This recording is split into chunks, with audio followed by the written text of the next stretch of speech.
The story begins as we see a boy named Pei, who rushes to get to work. We learn he's just an average guy who got a normal job after graduating from college, but he finds his boss to be toxic. He makes it to the train station, and the doors are about to close, but he charges in and manages to get on just in time. We see that it's 1 minute to 9, but Pei dashes through, and he manages to sign in at the last moment. The morning goes by, and Pei starts thinking about what he should order for lunch, but he has to compare all the different discounts to get the best deal since he's broke. After he eats his lunch, he starts playing a game to relax, but when he notices his boss, he quickly tabs to a different screen. The boss watches from behind him, but doesn't notice anything. Pei continues with his game, but his boss constantly tries to catch him, trying to sneak up on him. At 6 p.m., Pei is the first to log off, preparing to get home as soon as possible, but he's stopped by his boss. His boss asks for a copy of his presentation, but Pei notes that the deadline is a week away. His boss insists on getting it today, but Pei refuses, telling his boss off. His boss threatens to fire him, but he doesn't care, telling his boss not to forget his severance or else he will sue. But we see this was just all his imagination, as he agrees to work overtime to get the presentation done. We see Pei working until he's the last one in the office, when the light goes out and he suddenly gets a message. He sees that his friend sent him a quiz to see his fortune, but he accidentally drops his phone into his bin. As he goes to pick it up, he sees the screen that promises to reveal his fortune, and there's suddenly a voice that says the fortune conversion system will be activated. His phone bursts with light, and countless talismans suddenly appear, circling around him. He gets sucked up in the air and thrown into his bin, causing him to disappear. He gets woken up by his friend Yang, who tells him to get up for the dean's class because attendance will be taken. He's confused as he looks around, and his roommates tell him to get up as they leave. Pei realizes he's in his old college dorm, and he's gone back to when he was a freshman. He wonders what's going on, and he thinks about going to his class, but he remembers that the dean never actually took attendance in his class, while there was another teacher who always acted friendly, saying attendance didn't matter, but at the end of the semester, failed everyone that didn't attend. He thinks about how to get back to the future, but realizes that this is his chance to change his life, so he doesn't end up working a dead-end job. He's suddenly about to fall, but his fortune conversion system activates. The system comes to life and introduces itself as Richie. It explains that the system will give him a startup fund to help him get rich. He's given $50,000 to begin with, and he instantly thinks about the things he can buy. Richie goes on to explain that the system will give him money at regular intervals, which he can use to run a company, and based on his profit-to-loss conversion rate, he can earn money for himself. Pei gets excited about getting rich, and Richie generates his profit-to-loss conversion rate, but it doesn't go as expected, because his loss ratio is higher than his profit rate, so losing money is actually more profitable. He gets excited thinking it will be easier to lose money than earn it, so he celebrates how lucky he is. Richie tells him the next step is to register a company, so he wonders what kind of field he should get into, thinking of a shortcut, but Richie mentions a bunch of rules and restrictions, so he realizes he needs to have a legitimate company. He asks for some time to think, and he looks for some ideas. As he checks his phone, he realizes that the games industry would be perfect to lose his money, since it's hard to actually become successful. He tells Richie his decision, but accidentally names his company something ridiculous, but doesn't care since he doesn't plan to be successful. Richie goes on to warn him that he can't tell anyone about the system, or else he will face a punishment. Richie wishes him the best of luck, and a 14-day timer appears. Pei panics as he wonders how he can develop a game in only 14 days, and Yang returns to the dorm. Pei asks him if it's possible to make a game in only 2 weeks, and Yang says it's actually easy, revealing a platform filled with templates and resources that make it possible to make a game without even knowing how to code. We see Pei looking over the platform in the library, realizing it's not the best, but thinks it's perfect for just making a bad game. He spends $20,000 on a driving simulator template, paying $15,000 for background assets, and he adds some other basic features, managing to spend all his money. He thinks about what the gameplay should be like, and he decides to make the most boring game possible. He creates the course for the game, and he ends up making it over 8 hours long, thinking the players will hate it. He thinks it's perfect, calling the game The Lonely Desert Road, and he decides to sell it for only 1 yuan, so he can have the lowest profit in case anyone buys it. He sees that nobody is buying his game, so he becomes happy, thinking he's going to make a profit. Their neighbors enter the dorm, inviting them to play video games, but Pei tells them that he won't be playing, because he wasn't able to sleep the previous night. His roommates play against their neighbors, but they realize that they're all noobs, and they end up losing the match. As they continue playing, Pei rests on his bed, as Yang wonders if they're bothering him, but he reveals that he's enjoying the moment. We learn that after he started working, he bought all the games he wanted, but he wasn't able to play them because he was too busy with his tasks. But he knows that everything's going to be different because he just needs to lose money to earn profit, thinking he'll never need to work again, so he can live the life he always dreamed of. We meet the content creator Chow, and we learn that he's popular for covering bad games in his channel, but he's struggling to make money because he can't find a sponsor. He looks for a game to cover for his next video, and he finds The Lonely Desert Road. He reads the introduction, which mentions that the game will make him reflect on his life. He finds it interesting, so he decides to play it, and he's surprised to learn that it has no story whatsoever. He starts driving in the desert, but he becomes distracted, so he ends up crashing, causing him to lose the game. But he uses his controller, and he spends hours trying to complete it. But he starts to feel drowsy, so he tries to pause the game, but he realizes that he can't, and he ends up crashing again, causing him to become angry. He becomes determined to finish the game, thinking his gaming skills are being tested, so he decides to play it with everything he has. But he still struggles to clear it, and he's now frustrated, thinking about giving up, but a notification mentions that there's something waiting for him at the finish line. So he becomes curious, and he continues playing for hours, as he starts reflecting on his life, thinking he has achieved enlightenment. He finally reaches the finish line, but the game congratulates him for wasting 8 hours of his life, so he becomes angry, calling it a scam. We see Pei in his classroom, as Richie shows him his data, informing him that he has 11 days before the next closing date. He thinks he's about to make a fortune, because nobody's downloading his game, but at that moment, he hears his classmates talking about it, realizing it has gone viral. So he rushes back home, wondering why people are buying it, and he checks his laptop, realizing that it has become incredibly popular, because Chow covered it in his channel.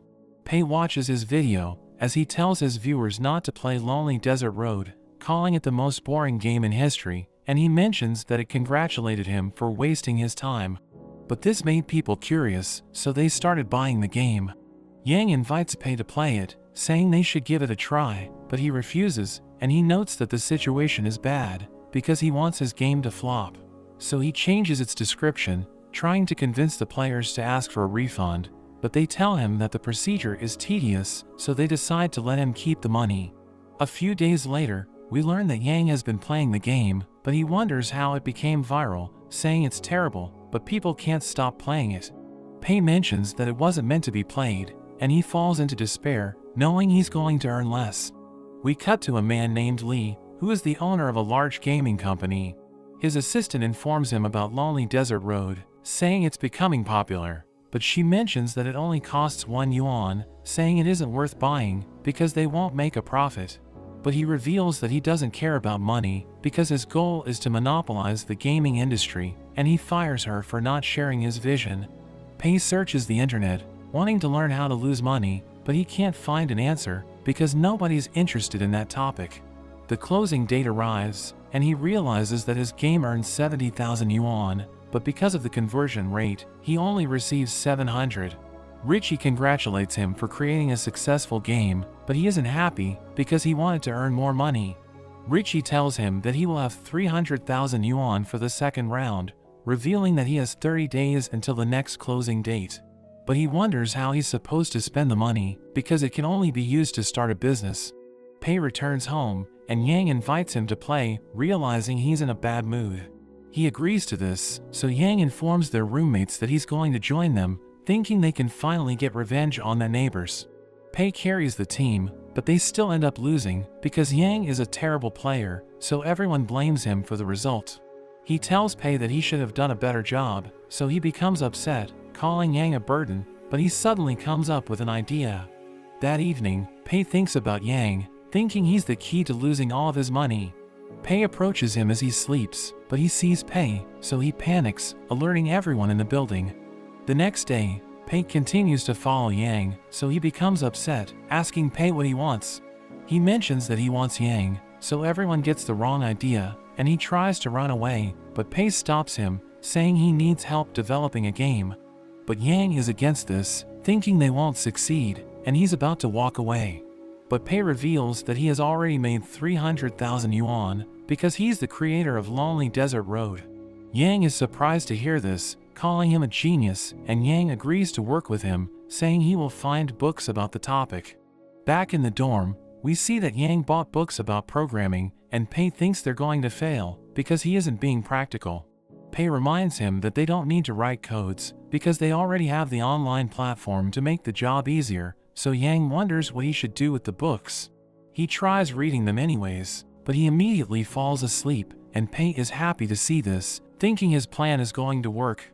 The next day, Pei thinks about the game they should make, knowing his company is popular because of a driving game. So he needs to think of something different, because people will download the game if it's similar to Lonely Desert Road.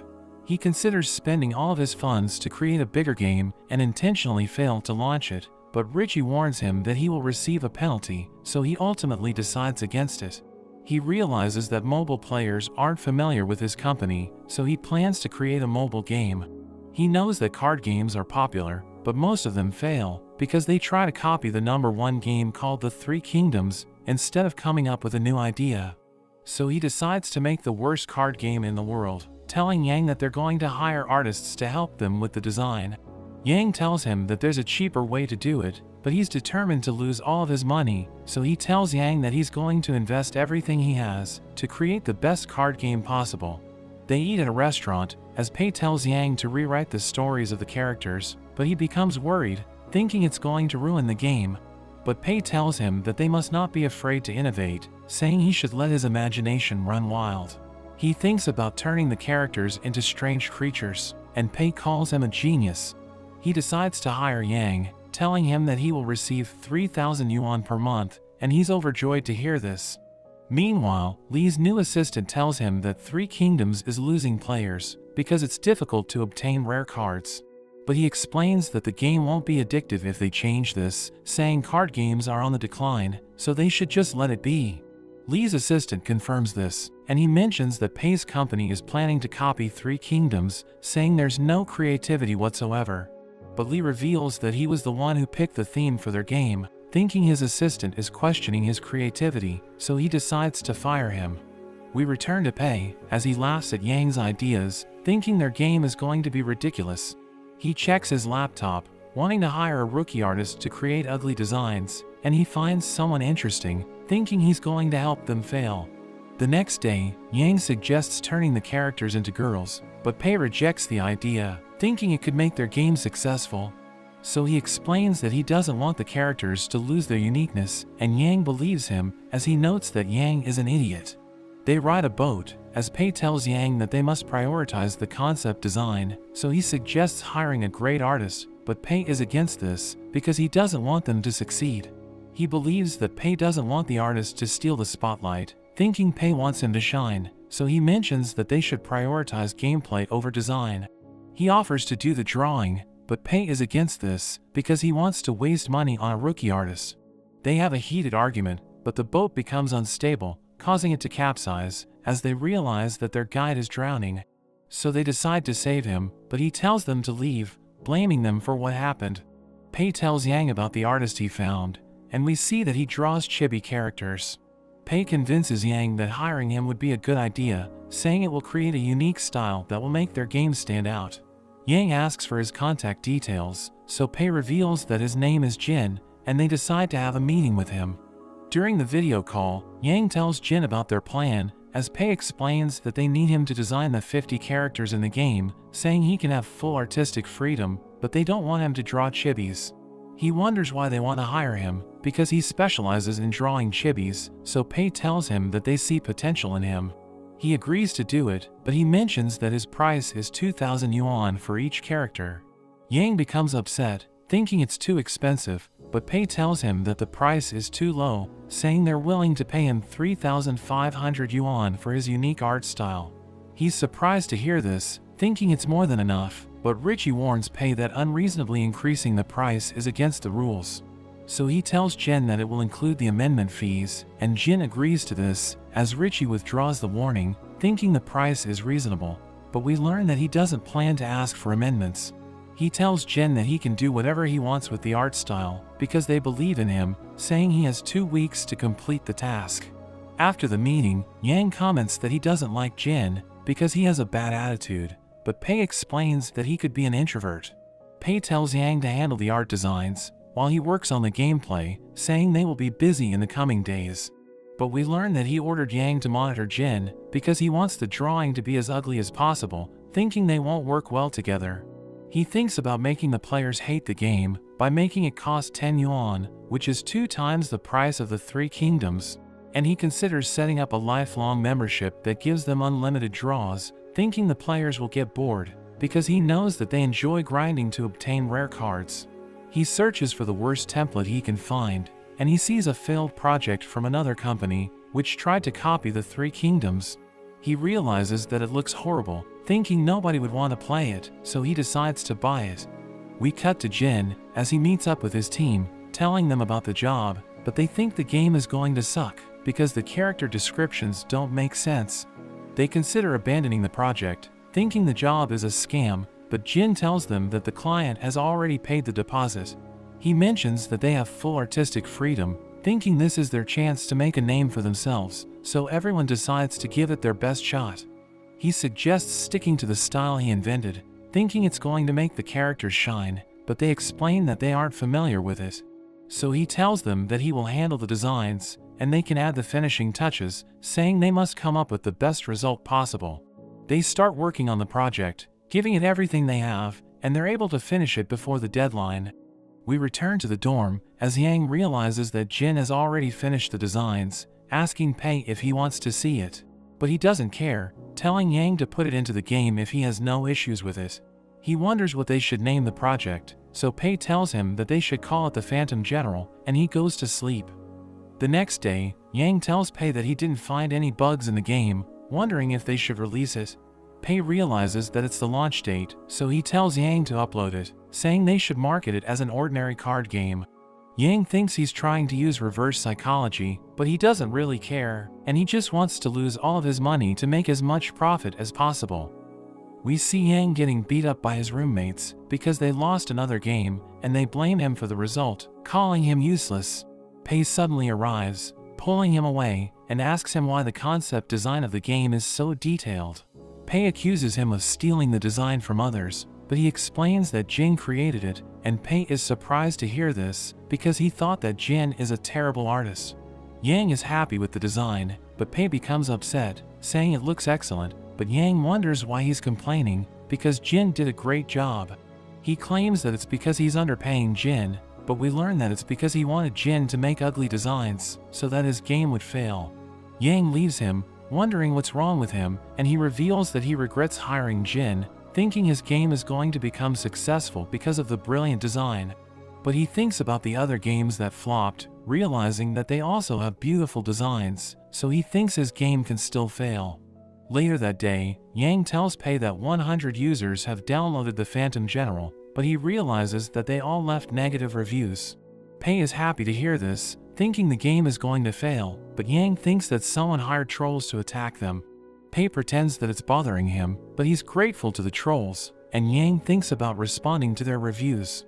But Pei tells him to forget it, saying it isn't worth it, because there's too many of them, and Yang thinks he's a great person, because he's able to maintain his composure despite what's happening.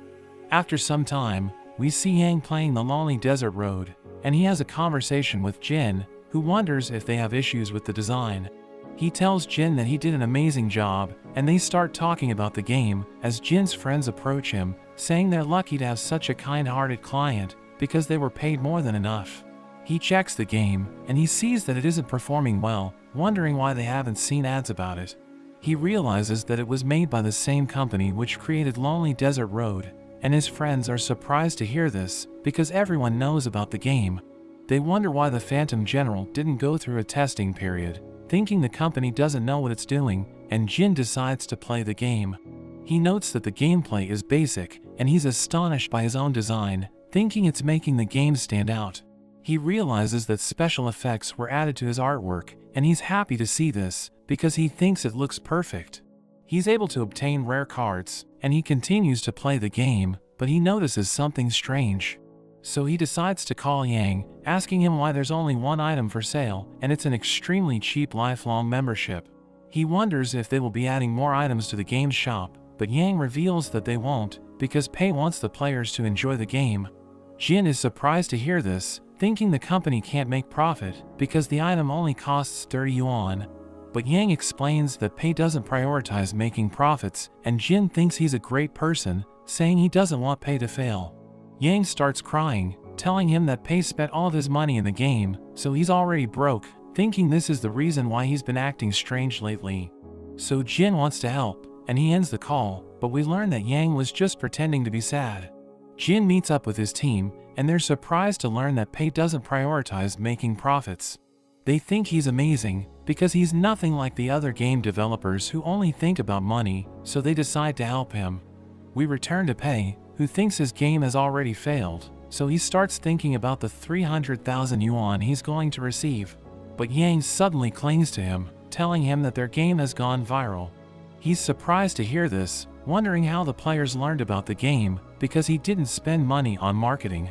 He checks his phone, and he realizes that the game has been flooded with positive reviews, so he wonders why it's performing well. He realizes that the customers like the concept design, so he decides to call Jin, asking him if he promoted the game on the internet. We learn that Jin shared it with other artists, who thought his designs are impressive, and he's surprised that the experts loved his artwork, but he wants to help advertise the game. His friends wonder why he wants to do this, knowing he hates socializing with people, so he tells them that he wants Pei to succeed, because he's an amazing person. So Jin tells everyone about the game, telling them that it was created by a kind-hearted person, so they decide to support it, leaving positive reviews, and causing it to go viral. Pei wonders why he did this, because he wasn't paid to advertise the game, but he explains that he really wants Pei to succeed. He becomes sad, realizing that he's going to earn less, but he thanks Jin for helping him anyway. Jin feels good, thinking Pei is really happy because his game is successful, but Yang thinks about the negative reviews, wondering who hired the internet trolls. We cut to Li, as his new assistant informs him that the Phantom General is about to surpass the Three Kingdoms. We learn that he was the one who hired the internet trolls, and Li thinks that Pei chose to copy the Three Kingdoms because he wants to prove that he's better than Li. He thinks he's being targeted, so he wants to acquire Pei's company, saying it's time to proceed with their plan. We see Pei in the restroom, making sure that no one is watching him, and he calls the customer service representative, telling her that he wants his game to be removed from the recommended list. She explains that this is a strange request, saying she needs to talk to her superiors, but Richie suddenly appears, telling him he's breaking the rules, so he ends the call. Pei becomes sad, and he starts walking around, but a screen appears on the ground, as he realizes that the closing date has arrived. Richie appears, and it starts tallying, revealing that Pei made a net income of over 500,000. So he falls into despair, wondering why the game is so profitable, because it was made to flop, and Richie tells him he's going to earn 5,000 yuan because of the conversion rate. Richie reveals that the next closing date will arrive in 90 days, and he thinks about how profitable his games have become, realizing that he's struggling to lose money. He hates Richie for increasing the starting fund, but Richie tells him that he already has enough for the next round, so they won't be increasing it. At that moment, he receives an additional 1,000 yuan, as Richie reminds him that his games are still earning money. We return to Li, as he tells his assistant that Pei's company has grabbed his attention, so he's willing to spend money to acquire it.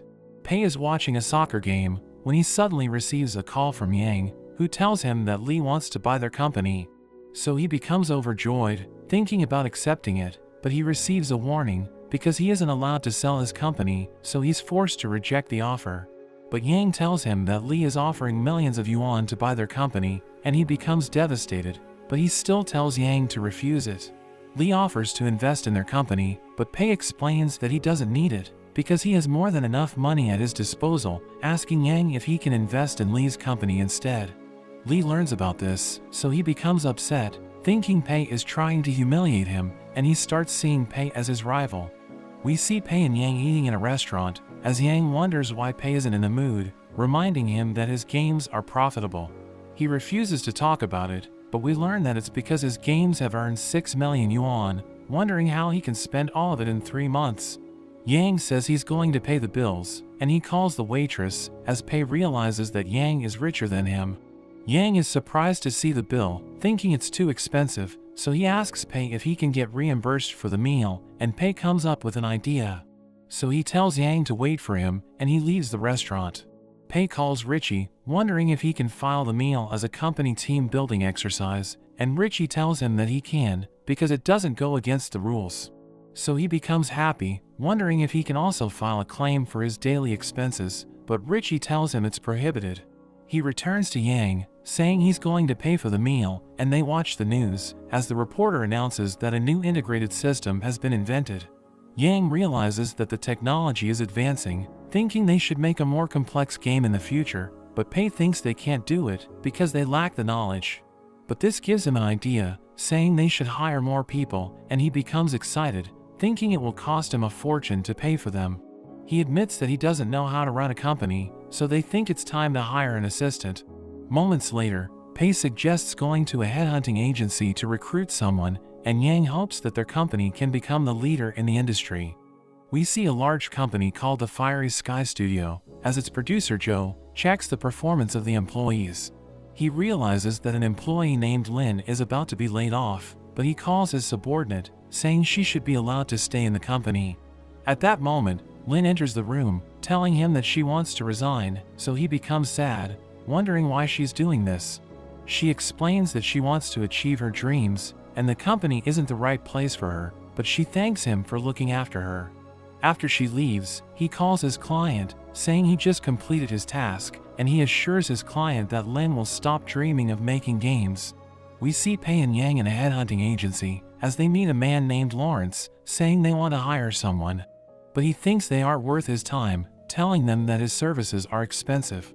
But Pei reveals that he's willing to pay his assistant 400,000 yuan a year, so Lawrence immediately decides to entertain them. He starts asking for the details, and Pei explains that he wants a female secretary who can help him with trivial matters, because he wants someone pretty to brighten up his mood. Lawrence shows him the resume of a girl named Lulu, saying she has an impressive background, but Yang wonders why she left her job. So Lawrence explains that she doesn't want to work under a man, but he thinks that she will agree to work with Pei, because he's nothing like her past employers, and he immediately decides to hire her. As they're about to leave the building, they see Lin watching news about the Phantom General, but Pei tells her that the game is trash. So she becomes upset, saying it wasn't created for profit, as she mentions that it's a good game. He explains that the design is terrible, but she tells him that he knows nothing. Pei leaves the building, and Lawrence asks Lin if she's looking for a job, so she tells him that she wants to work for the company that created the Phantom General. He tells her that Pei is the owner of the company, so she immediately runs after him, but she isn't able to catch up to him, and she realizes she just missed her chance to land her dream job. We see Pei waiting in a cafe, and Lulu approaches him for her interview, so he tells her to take a seat. She reveals that Lawrence already told her about his company, saying she's impressed that he was able to achieve something as a startup, thinking he's a capable young man. She thinks she's the best candidate for the job, and she starts bragging about her skill set, asking him if he has any questions. But he realizes that he's supposed to be the one giving the interview, because she's going to be working for him. So he explains that he's satisfied with her qualifications, telling her that she should only give him advice when he asks for her help. She accepts his terms, saying she can start working immediately, but he tells her that he doesn't have an office yet, which surprises her.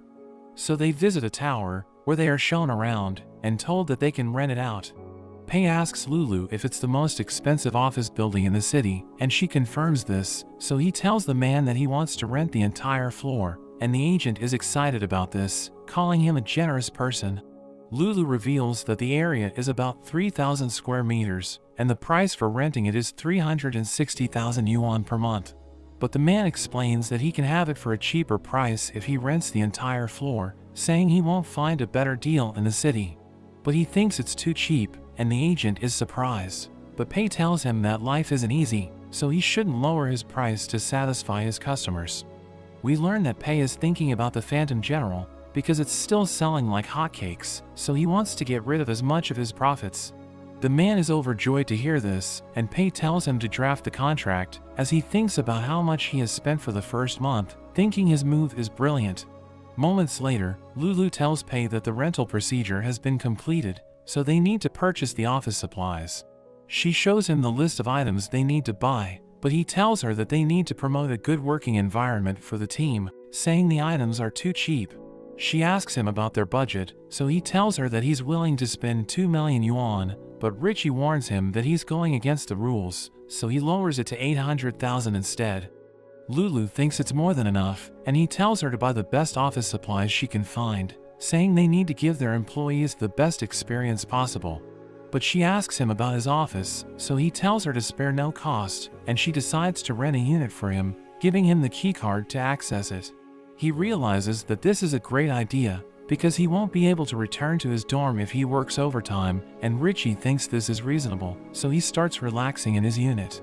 Lulu shows him the recruitment policy, but he thinks it's too strict, telling her to change it, because he wants to attract the most useless employees in the world. But she warns him that they could end up hiring people who can't make games, and he realizes that his plan is flawed, because he'll be going against the rules if the employees can't produce a game, so he tells her that he's going to hire the game developers himself. But she advises him to change the way he looks, and he asks her if he can file a claim for his clothes, so she explains that he can, saying a proper suit is necessary for business meetings. So he decides to buy the most expensive suits he can find, and he realizes that he's doing great, thinking he's going to lose all of his money at this rate. He decides to hire another person without talent, and he thinks about hiring the laziest person in his school. He goes to a computer shop, where we see a boy named Bao, who is a gaming addict, and we learn that he was expelled from his school because of his poor academic performance. Pei thinks it's reasonable to recruit a veteran gamer, so he approaches Bao, saying he wants to hire him as a game designer, and Bao looks at him, thinking he's a scammer, so Bao tells him to go away. But he gives Bao money, saying he can have it as a salary advance, and this makes him interested. Pei tells him that they have excellent computers in the company, saying he can play there during his free time. But Bao reveals that he doesn't know how to develop games, so Pei explains that he has faith in Bao's gaming experience, asking him if he wants to develop the greatest game in the world. Bao accepts his offer, so he tells Bao to report in 2 days, and he becomes overjoyed, because he always wanted to be a game developer. The next day, Pei meets a man named Huang, who is practicing for the interview, so Pei approaches him, asking him if he's going to apply for the company.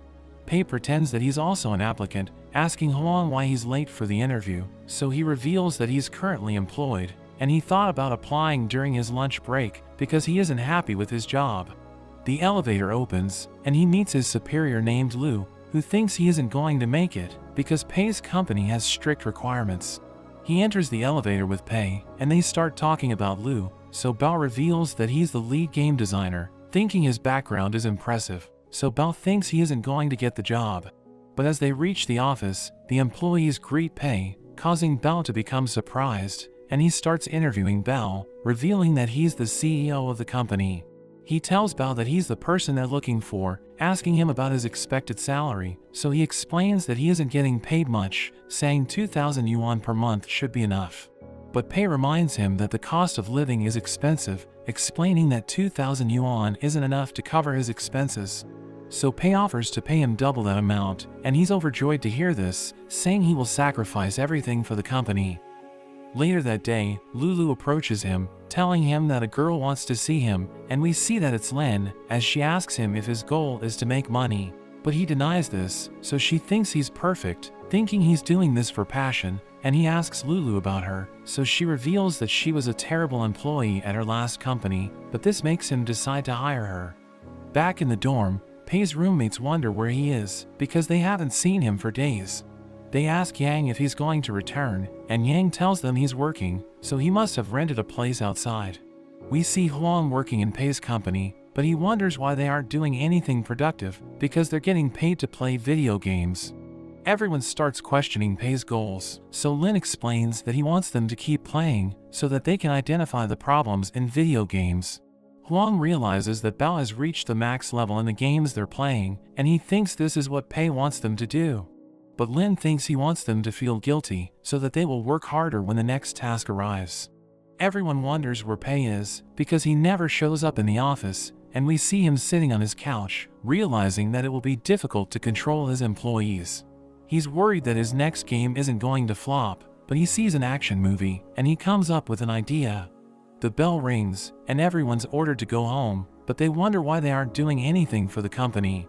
At that moment, Pei appears, saying he's been absent because he's been thinking about the company's future. He informs everyone that they're going to be working on a first-person shooter, saying their goal is to become a leader in the gaming industry. Everyone starts doubting themselves, but he explains that he rejected the experts and picked them as the members in his team because he believes in their creativity. He tells them that they're the future of the gaming industry, saying Huang is a hidden gem because he performs his work diligently, and Bao is the master of games because his gaming skills are unrivaled. Pei thinks their team is invincible, saying they're going to make a great game, and he explains that he's going to give general directions in the early stages, saying he will leave everything to Bao and Huang. They head to the meeting room, where Pei gives Bao and Huang instructions, saying the game needs to have beginner-friendly controls, and the story needs to be incredibly long. He adds that the weapons must look cool, so that the players will want to buy them, and he ends the meeting, thinking his demands are going to ruin the game. But Huang thinks the players will complain if the controls are too simple, and the story won't be interesting if they don't keep it short. He adds that their company's reputation will be affected because they started a trend of zero in-game purchases, but they're going against it by listing guns for sale. Pei knows he has a point, but he tells Huang to believe in himself, saying he can overcome the problems. Pei appoints Huang as the lead designer and Bao as the game moderator, saying they need to come up with a draft in 1 week. After the meeting, Pei celebrates, thinking his game is going to fail, and he realizes that it's time to go home. So he leaves the office, and he sees Bao playing a game, bidding him farewell. We learn that he's the only employee allowed to work overtime, but Huang thanks Bao for helping him hide, saying he wants to do his best for the company, so he decides to work overtime. They discuss the project, as Bao mentions that Pei was able to achieve the best results with minimum resources, thinking they should follow his example. Bao thinks about spending money only on the important features of the game, and they enter Bao's imagination as he explains that he wants the game to start on the ocean, where the players are going to find an abandoned oil platform. Huang asks him about the enemies, and at that moment, a mummy suddenly attacks them, so Bao saves him, and the mummy falls off the platform. Countless mummies appear, as Bao explains that their model design is simple because they're wrapped in bandages. Bao shoots one of them, causing it to burn away, but they realize that they're about to get surrounded, so they start running away, as Bao explains that they don't need to simplify the controls, because they can just make the mummies easier to destroy. But he runs out of bullets, so they decide to retreat, climbing up a ladder, and they reach a safe spot, where they discuss the story mode. Bao thinks they need to add an important side character, and a girl appears, so Huang tries talking to her, but Bao reveals that she can't speak, because creating a speaking character is expensive. He explains that she'll be giving quests through her movements, and she leads Huang to a corner, where he encounters a mummy, so he runs away, and Bao knocks it down. But mummies swarm the area, so the girl gives Huang a rifle, and he uses it to defend himself. Bao arrives in a helicopter, and he helps them escape, saying the players will be invested in the story if they establish a bond with the characters. They return to reality, as Huang mentions that Bao is a genius, but he thinks Pei is smarter than him, thinking he didn't say anything about the game, because he wanted them to have fun creating it. Huang shares Bao's opinion, and they think he's an amazing person, calling him a visionary. They wonder what he meant by cool weapons, and they think he wants them to add a legendary weapon into the game. They continue working all night, and the next day, Huang tells Bao that their game is going to be amazing, saying he will do his best to make it perfect. But at that moment, Yang arrives, greeting Bao, but he's surprised to see Huang, realizing that he broke the rules. That evening, Huang sneaks into the office, and he starts working overtime, but Bao tells him there's no need to rush the project, so he doesn't need to do this every day. But he explains that Pei didn't give them enough time to test the game, so he needs to go beyond his schedule. He tells Bao that his proposal is almost done, and he shows it to Bao, asking for his opinion, but he starts speaking in gibberish, and Huang has no idea what he's saying. He gives Huang his suggestions, but we see Yang watching them, and he thinks about reporting them to Pei. The next day, we see Pei and Yang in their classroom, and Pei receives a message from Huang, who tells him that the game design's framework is complete. But he can't believe his employees are working so fast, wondering why they aren't slacking off, because he's giving them every reason to be lazy. Yang tells him that Huang has been working overtime in secret, and Pei thinks this is a problem. So he thinks about confronting Huang, but Yang tells him that Huang was just playing games during his overtime, so Pei changes his mind, realizing that Huang wasn't doing anything productive. He looks through Huang's proposal, telling him he's doing a great job, and Pei tells Yang to ignore his behavior, saying he isn't doing anything wrong because game developers are required to do research by playing games. We return to the office as Huang tells everyone that the proposal has been approved, so they celebrate and they immediately start working on the project. We see Pei taking a bath as he realizes that he's still earning money with his past games, so he becomes frustrated, wondering how he's supposed to spend all of it. Yang visits him, telling him that all of his employees are going overtime to play games because Huang inspired them with his behavior. Yang thinks Pei shouldn't tolerate this, but he decides to spend money on them, telling Yang that they're sacrificing their health for the company, so they need to be paid for working overtime. Yang thinks he's an amazing person, but he explains that he's just giving them what they deserve, and he thinks they need to be treated better, so he comes up with an idea. The next day, Huang reports to Pei, giving him the project proposal, but he realizes it's going to take ages to go through it, so he tells Huang to take care of everything. But he tells Pei that he still needs to decide on the title of the game, and at that moment, he hears his employees ordering food, but he tells Huang to stop them.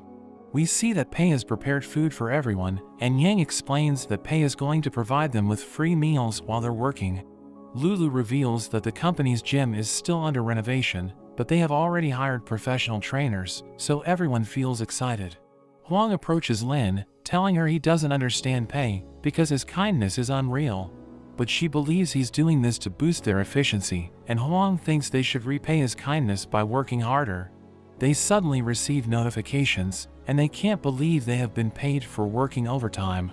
Lin talks to Pei, who tells her that the rules have changed, saying everyone is now allowed to work overtime. He tells her that they will be compensated for going beyond their schedule, but she refuses to accept the payment, so he asks her why she's rejecting it. She says she doesn't want it, but he explains that she deserves to be paid for working overtime, telling her not to turn him down, and she becomes flustered, so she ends up accepting it. Everyone asks her if she turned him down, but she says she can't do it, and they start crying, thinking they're lucky to have an incredible boss. Bao thinks Pei didn't give them time to test the game because he believes in their capabilities, so they're determined not to let him down. Pei wonders how he's supposed to spend all of his money, and he shows Bao the materials they'll be buying for the project, asking for his opinion. We learn that they're going to spend 670,000 yuan for the game, and Bao thinks it's reasonable, saying it should be enough to cover everything they need. But Pei tells him they shouldn't cut costs, reminding him about his dream to create the perfect game, and he realizes that they need to spend more. Pei tells him to double the budget, and he suggests buying a server, which costs over 500,000 yuan. Pei thinks it's a great idea, and he tells Bao to focus on the game development, saying they can buy the server after the game is released. Meanwhile, Lee talks to Joe, who asks him what they should do about Pei, seeing him as their common enemy. So Lee tells Joe to acquire Pei's employees, thinking his company won't be able to survive without them. Lee's assistant tells him that Pei's employees are pathetic, but he's willing to do anything it takes to destroy Pei's company, so he decides to proceed with his plan anyway. We see Bao watching a video about first-person shooter games, but Huang interrupts him, saying everyone is waiting for him to approve the documents. They start asking him questions about the project, and he tries to answer all of them, but he ends up getting overwhelmed, thinking he doesn't have what it takes to be a lead developer. But Huang decides to help him, ordering everyone to do their part, but they suddenly get interrupted as they receive phone calls. 1 month later, we see Pei in his classroom, but Yang is absent, so Pei wonders where he is. He suddenly receives a call from Yang, who tells him that the Fiery Sky Studio is poaching their employees, and he can't believe this is happening, so he rushes out of the class. Pei returns to the office, and he realizes that it's empty, thinking everyone abandoned his company, so he falls into despair, wondering how he's supposed to finish the game. But he sees Huang, and he realizes that they never left. Yang asks them what happened, so they reveal that the Fiery Sky Studio tried to hire them, but they decided to stay, because they're happy in Pei's company, knowing they're being treated well. Yang tells them that the Fiery Sky Studio is the legend of the industry, but Lin thinks Pei is better, and everyone agrees with her. Huang reveals that they were testing the game in the AV room, and the office is a mess, because they got too excited when they finished the project. Pei can't believe they have already completed the game, and they show it to him, revealing that it's called Project Oil Rig, and he can't believe his team was able to produce this, thinking it has great potential. Huang explains that they still need to polish the game, saying they have a month to fix everything. But Pei wants to stop them from working on the project, thinking it's a good idea to have a team-building activity, because they'll be wasting time and money. So he tells everyone about his plan, but Lulu interrupts him, and Lee's assistant appears. Everyone recognizes him, and Huang warns Pei that he tried to poach them, but he greets Pei, saying he learned about Pei's greatness when he talked to the others. He says he wants to leave Lee's company to join him, so Pei becomes confused, because he thought Lee's assistant was working with the Fiery Sky Studio. But he explains that Lee is behind the mess, saying he's doing everything in his power to bring Pei down. He thinks Lee might be able to help him fail, but he notices that everyone's upset, so he decides to reject Lee's assistant. We see everyone training in the gym, and they start talking about the team-building activity, wondering where they're going. Lin mentions that she wants to visit the Fiery Sky Studio, because she wants them to meet Pei, thinking he's the real deal. But he overhears this, so he decides to grant her wish, saying they will visit her previous employer, and their trip will have a budget of 450,000 yuan. But we learn that he's doing this to demoralize his team, knowing his company is no match for the Fiery Sky Studio. Everyone has a meal together, as Pei tells them about the plan, saying the company will pay for everything. But he realizes that they won't be staying at a luxury hotel, and he asks Lulu about this, so she explains that Lin told her that the budget is only 150,000. So he realizes that Lin misheard him, but he decides to stick with it, thinking Richie might stop him if he increases the budget. He tells Yang to ask questions in the Fiery Sky Studio, saying he wants to know their past mistakes, and Yang agrees to do it. We see Joe in his office, as his assistant approaches him, telling him that Pei's company has arrived to visit them.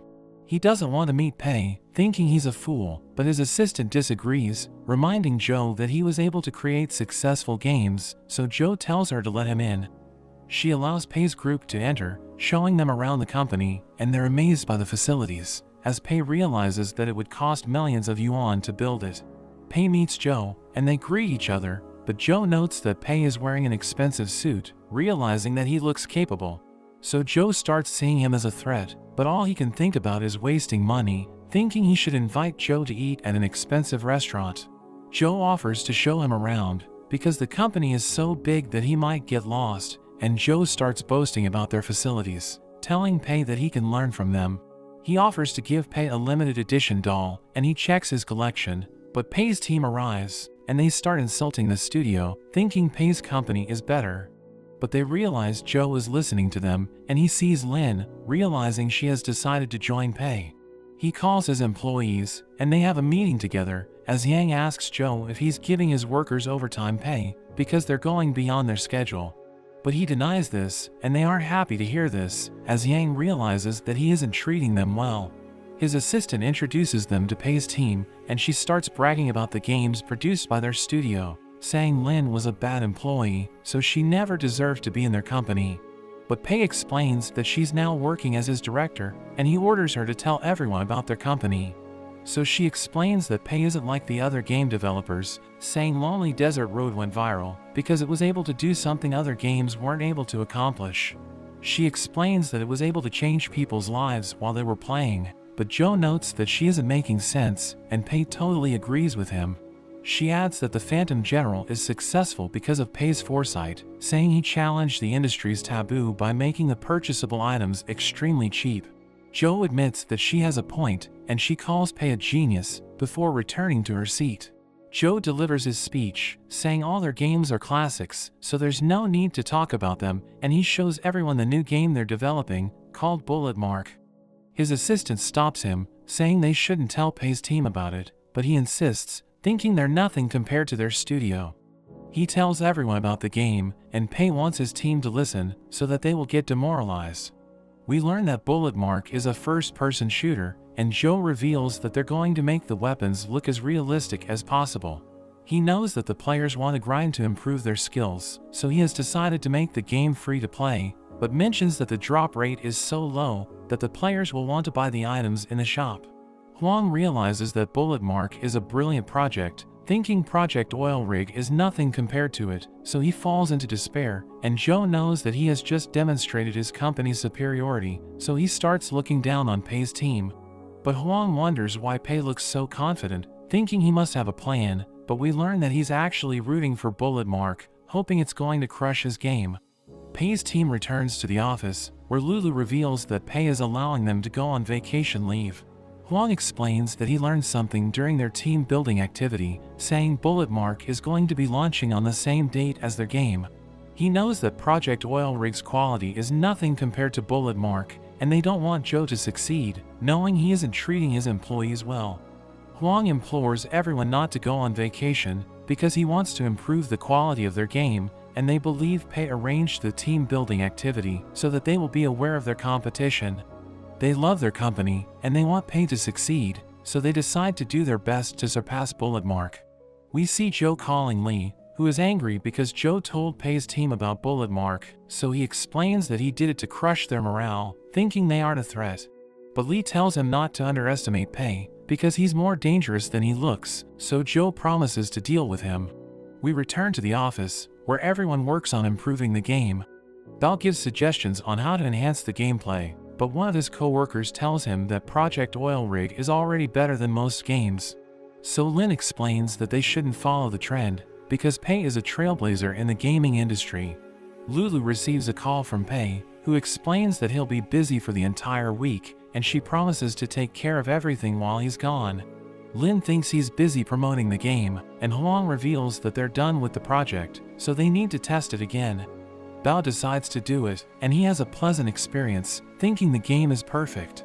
Meanwhile, Pei has just finished his exams, and Richie gives him a report, which mentions that the next closing date is 25 days away, and he still has 361,000 yuan in his account. He knows he's doing well, and he thinks about wasting all of the money so that he can make a fortune. So he calls Lulu, telling her to arrange another team building activity, and he promises that everyone's going to have fun, saying they will spend 361,000 for the event. We see the team in a private cinema, and they watch a movie together, but it suddenly cuts to a recording, and Pei realizes that the team has a surprise for him. They tell him that Project Oil Rig has been completed, and they're all looking forward to launching it right away. But Pei panics, because he thinks it's going to do well if it's launched before Bullet Mark. So he tells everyone they shouldn't release the game yet, but Richie warns him that he isn't allowed to delay the launch for no reason. So he explains that they should celebrate before launching the game, and they decide to have a party, as Pei asks Lulu about the vacation days he gave them, but Yang tells him that they decided to work instead, so they were able to finish the project ahead of schedule. We see that Bao is already drunk, and he sings a ridiculous song, as everyone enjoys the party, hoping the game becomes a hit. Lin notes that everyone in the company is being valued, and she thinks Pei is an excellent leader, but she wonders why he looks worried, thinking he must be pondering about their future. But we learn that he's just thinking about how to lose all of his money, and Bao tells everyone that he was just a loser before Pei helped him discover his talent. So he thanks Pei for changing his life, and everyone starts crying, but they all end up getting drunk. The next day, they return to the office, but they realize that they haven't published the game yet, so they have no choice but to launch it immediately. Lin checks the download numbers, and she realizes that Project Oil Rig isn't performing well, because Bullet Mark launched on the same date, but they think it's going to improve after they market the game. But they realize that Pei didn't spend money on marketing, so they start to wonder if he even knows what he's doing. But Bao tells them not to doubt Pei, reminding them that his previous games did well, because he's a marketing genius. Lin believes he's trying to train their endurance by testing them if they can perform under pressure, and Huang thinks they need to do something. So they approach Lulu, telling her they need a budget to work on the patches for the game. Bao explains that they need players to test the game so that they can gather data to optimize the experience. But they don't have a large player base, so he suggests paying testers to give their feedback. But Lulu reveals that Pei didn't allocate a budget for this, so they decide to pay the testers themselves. Lin mentions that she knows a professional gamer known as King, and Bao recognizes him, saying he's a legend in the esports industry.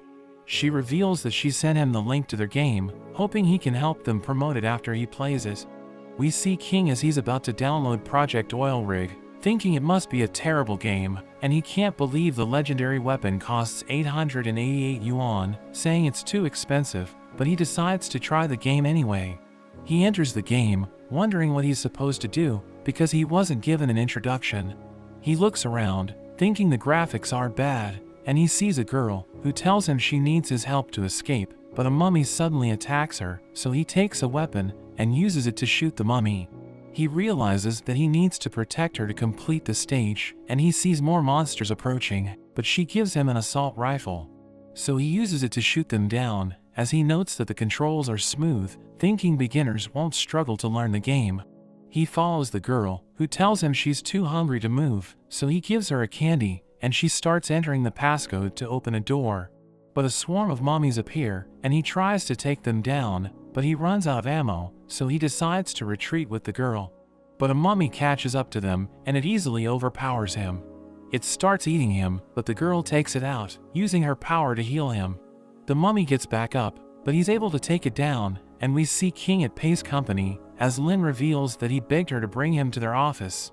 He reveals that he finished the story mode by climbing the tower to reach the helicopter, and he thinks the game is amazing, saying he loves everything about it. He thinks Bullet Mark is overrated, because it lacks originality, thinking it's nothing compared to Project Oil Rig. They thank him for appreciating the game, and Lin offers to give him the legendary weapon called the Kirin, but he tells her he already bought it. He mentions that it looks cool, but he thinks the name sounds boring, saying they should call it the Mega Holy Gun, but they think it sounds ridiculous. He asks them why there's only one item for sale in the shop, so they tell him it was Pei's idea, because he wanted to sell a legendary weapon in the game. But they thought about the lower class weapons, and Pei didn't mention anything about them, so the team decided to make the other weapons free. Lin offers to pay him for testing the game, but he refuses, saying he wants their game to succeed, so he's going to cover it in his live stream. We see Pei in his classroom, as Yang tells him that Project Oil Rig isn't doing well, so he should return to their office after the exam. He thinks everyone is depressed because the game failed, thinking he needs to cheer them up when he returns, but he's actually happy, knowing he's going to make a fortune. But Yang tells him that the game is gaining traction, saying it could go viral, so he becomes worried, thinking his game is going to become successful again.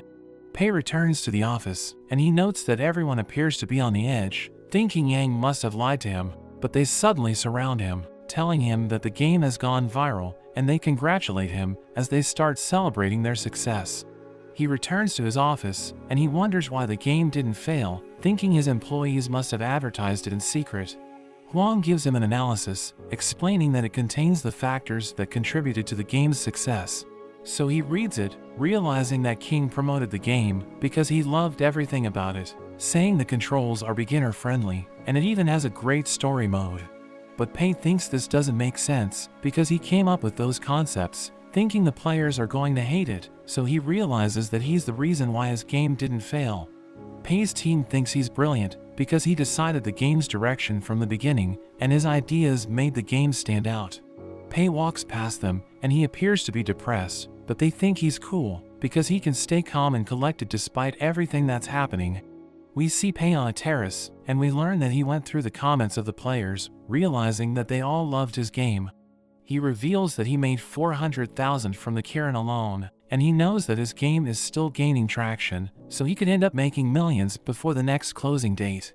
He starts to feel depressed, knowing he can't spend all of it, but Lin tells him to calm down, saying he can talk to her if he isn't feeling well, but he knows she will never understand what he's going through. She thinks he feels bad that their game crushed Bullet Mark, and he can't handle Project Oil Rig's success, so she tells him to take a break, saying his team will always be there to support him. Hearing this, he realizes that he can get other people to spend the money for him, thinking Richie is playing a game with him, and he knows his pride is on the line, so he's determined to come out on top. Pei realizes that Project Oil Rig is making more money than his other games, so he thinks about spending everything before the next closing date arrives. He notes that he has over 1 million yuan in his account, and he tries to think of a solution. Richie suddenly appears, and Pei mentions that he wants to update his games, so he needs to spend money for it. But Richie tells him that they have a rule, which mentions that he needs to add microtransactions if he updates a game. So he changes his mind, and he considers giving half of the game's profit as a bonus to his employees, but Richie explains that it's against the rules, because he's being too generous. So he thinks about implementing a claiming quota for them instead, and Richie allows it, asking him about the amount. But he mentions that he wants to give each of them 20,000 per month, and Richie denies his request, because the amount is too high. That evening, everyone leaves the office, but Lulu realizes that Pei is still inside, and he tells her that he still isn't finished with his tasks.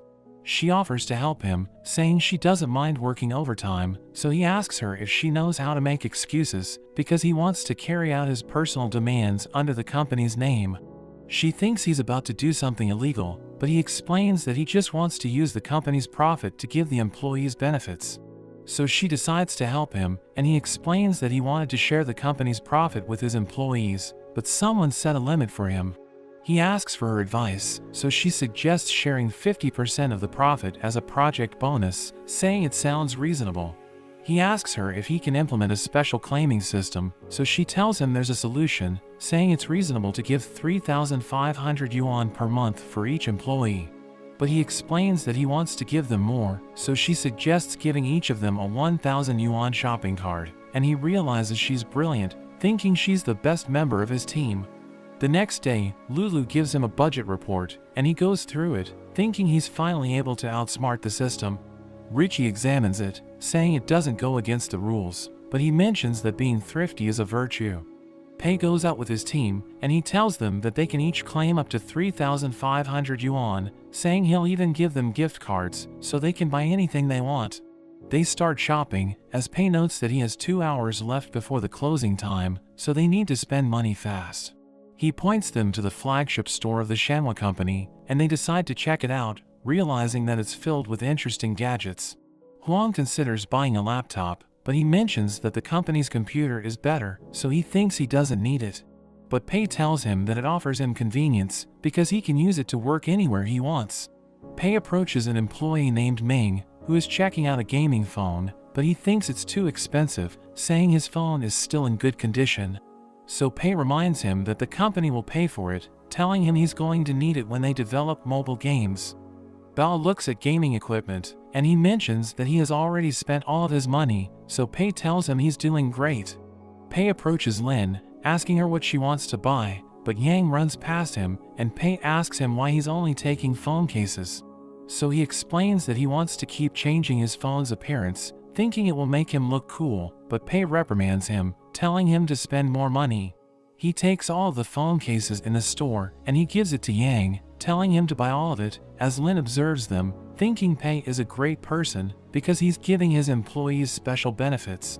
Moments later, Lulu tells Pei that everyone has achieved their spending target, and he thinks about all the money they spent, realizing it's not enough. So he asks her if he can use the company's money to buy what he wants, and she tells him he can buy items that can improve his work efficiency. He enters a store, saying he wants to buy a watch, but he realizes that he can't buy the most expensive one, and he asks Richie why he can't spend more than 40,000 for a watch. So Richie explains that his net worth is only 40,000, so he can't buy items above that price. Pei goes on a shopping spree, but his employees still think he's thrifty because he only bought work-related items, and none of them are overpriced. He realizes that he has a few seconds left before the closing time, but he still needs to spend money, and he sees a perfume, but Richie tells him he can't buy it, saying it isn't related to the company's business. But he explains that he's buying it for a client, and he realizes that Lin hasn't bought anything yet, so he decides to buy it for her, causing her to become flustered. Richie examines her, and he realizes that she has a net worth of 10 billion yuan, because she's the heiress of the Shenhua group. So he allows it, and Pei is able to spend all of his money before the closing time. The system gives him a report, and he realizes that he lost 20,000 yuan, so he celebrates, knowing he has defeated the system. He tells everyone that he has an announcement tomorrow, and Lin thanks him for the gift, but he wonders why Richie allowed him to buy it for her. The next day, everyone gathers at the office, and Pei recognizes Huang and Bao as the best employees, so he gives them awards. But he announces that Huang no longer needs to work, because he's going to be replaced by Ming, so everyone becomes confused. We learn that he wants to eliminate his most talented employees, because he wants his games to fail. But he tells Huang that he's going to receive 1 million yuan, so that he can start his own business, and he's overjoyed to hear this. Pei approaches Bao, knowing he wants to do nothing but play, so Pei gives him unlimited paid holidays, but he explains that he wants to stay in the office. So Pei advises him to expand his horizon, and he reluctantly accepts the offer. Pei concludes the awarding ceremony, and he tells everyone that they're going to be working on another project. Huang is about to leave the office, when Lulu approaches him, telling him that the money will be transferred to his account after he comes up with a business idea. He reveals that he always wanted to work in the gaming industry, and he thinks Pei is letting him go because he has a bigger plan for him. He sees Lin and Ming, telling them to update Project Oil Rig while he's gone, but Ming tells him that they won't be updating the previous games because Pei wants to focus on the next project. Huang can't believe this, knowing the company will make more profit if they update the games, and Ming thinks he still isn't ready to lead a new project. But Lin believes in Pei, thinking he has everything under control. Pei checks the system, realizing that he has 1 million yuan in his account, and the next closing date is 90 days away.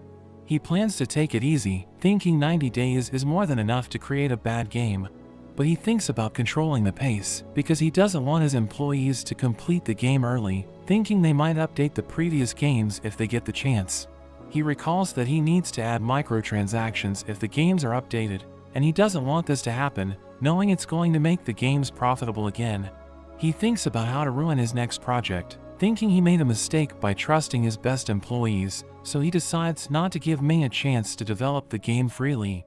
Pei has a meeting with Ming and Lin, as he thinks about handling the project himself, so that he can make it as bad as possible. He explains that he wants to develop a game that will reflect the current situation of the gaming industry, saying it should help the players realize that they shouldn't spend their time playing games. He mentions that the players will only interact with a 2D character in the game, and it's going to focus on the storytelling. But he wants it to be as boring as possible, thinking nobody would be interested in a project called Game Producer. Ming wonders if they need to work on the 2D designs, but Pei is against this, because they won't be spending money that way, so he wants the game to look unique. He shows them what the game is supposed to look like, as he explains that the players will be playing as a game producer, and they need to make choices as they develop games. Each decision will lead the players to a different ending, and the choices are complicated, so they need to think carefully, because their decisions will affect the project's success. There's suddenly a blackout, so everyone wonders what's happening, as Pei explains that sudden events can also be added into the game. Lin thinks the players could get bored, because the NPCs aren't interacting with the main character, and Pei admits that she has a point, so he decides to give them the ability to communicate.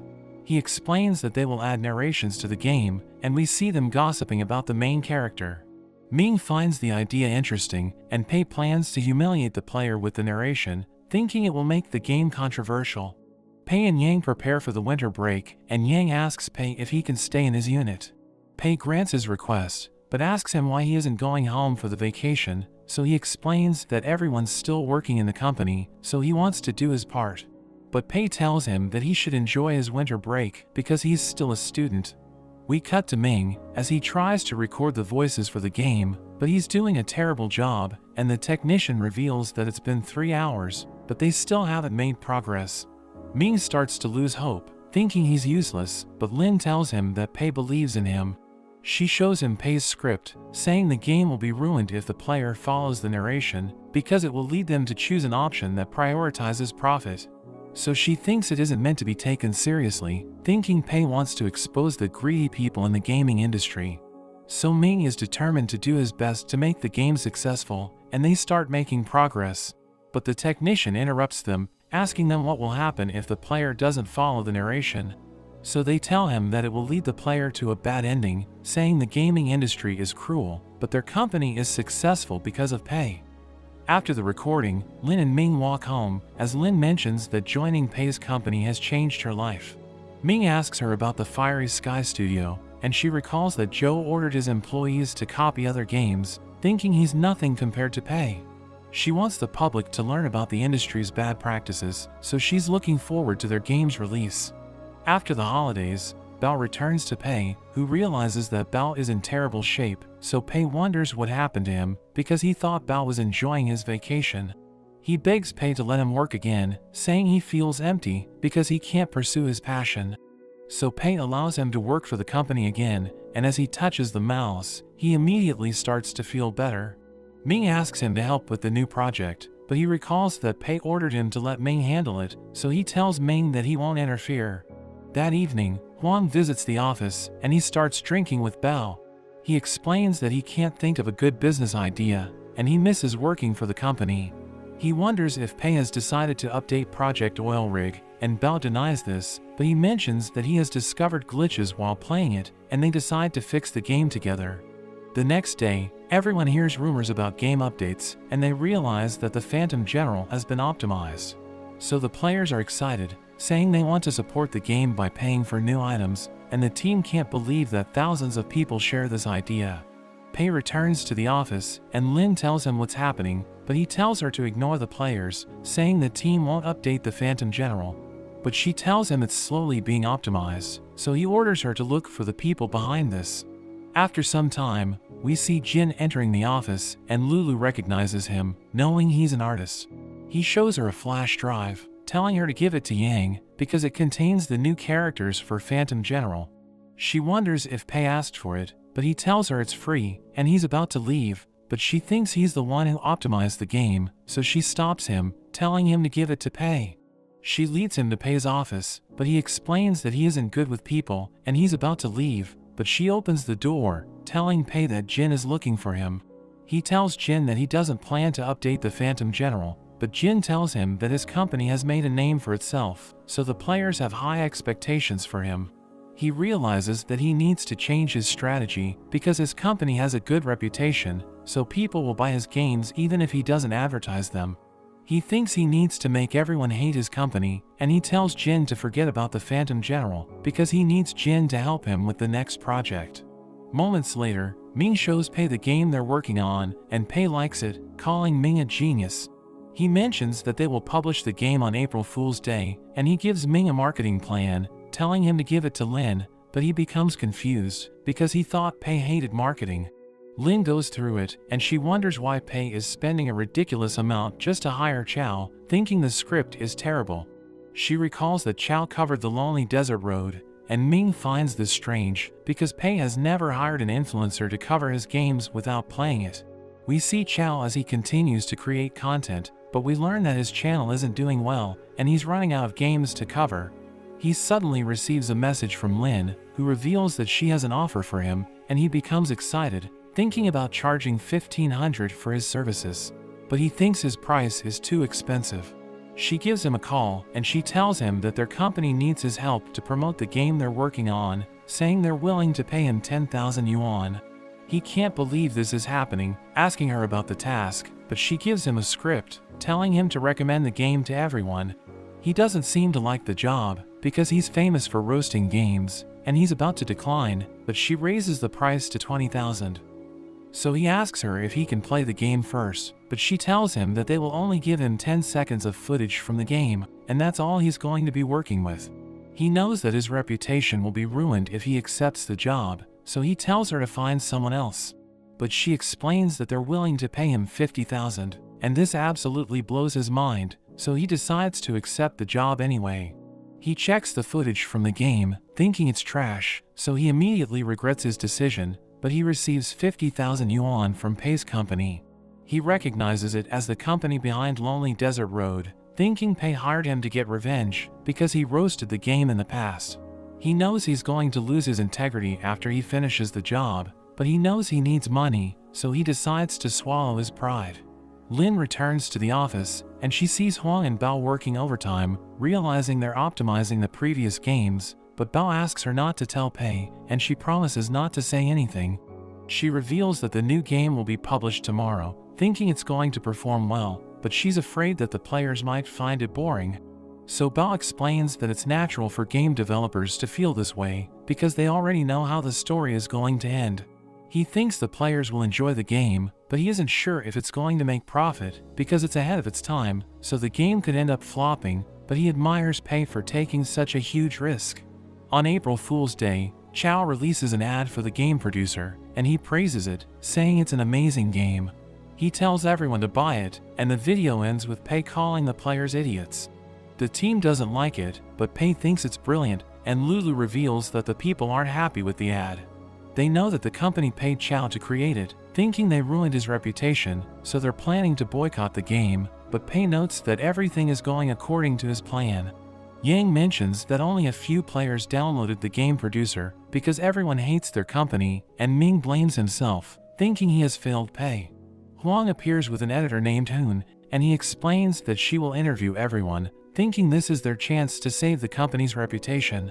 But during her show, we see that she exaggerated the news, making it look like Pei is a terrible boss, and Lin sees this, so she becomes upset. We learn that Hoon's company is working with Lee, and her boss ordered her to turn Pei into a public enemy. But later that day, Lin confronts Hoon, telling her to stop reporting fake news, and they start to argue.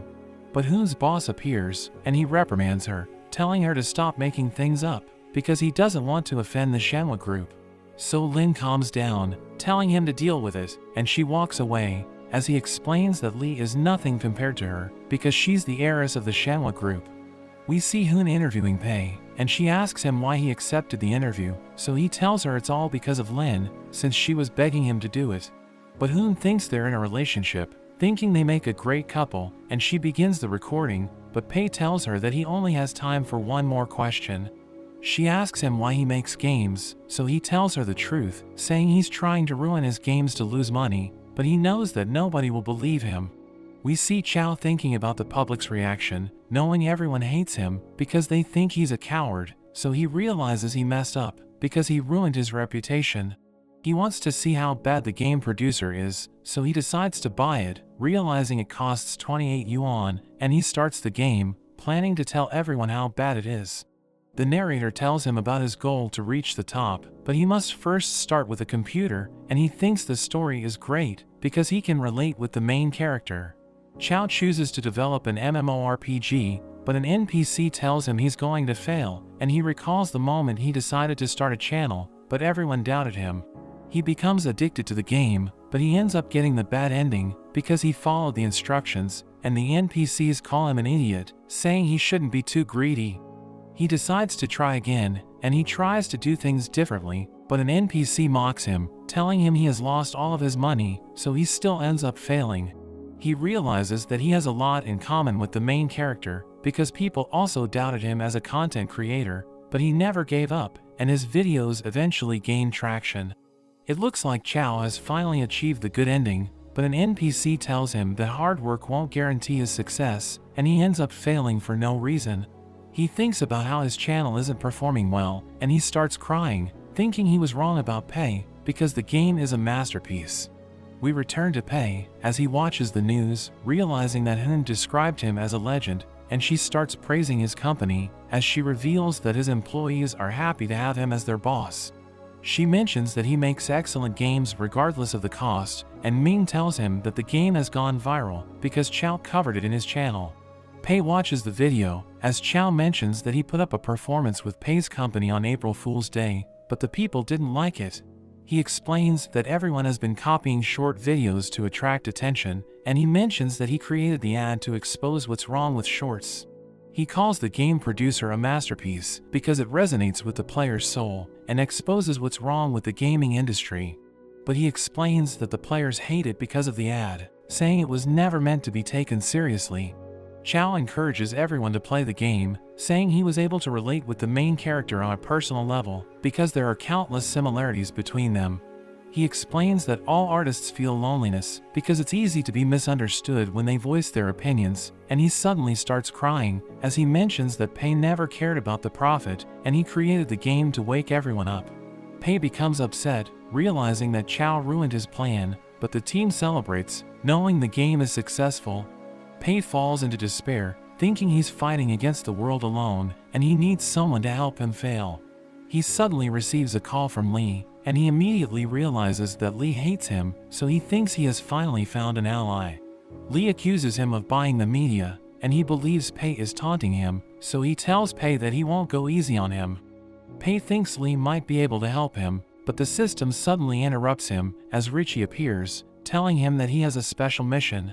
But that's where this video ends. Remember to like and subscribe to the channel. Thanks for watching and I'll see you next time.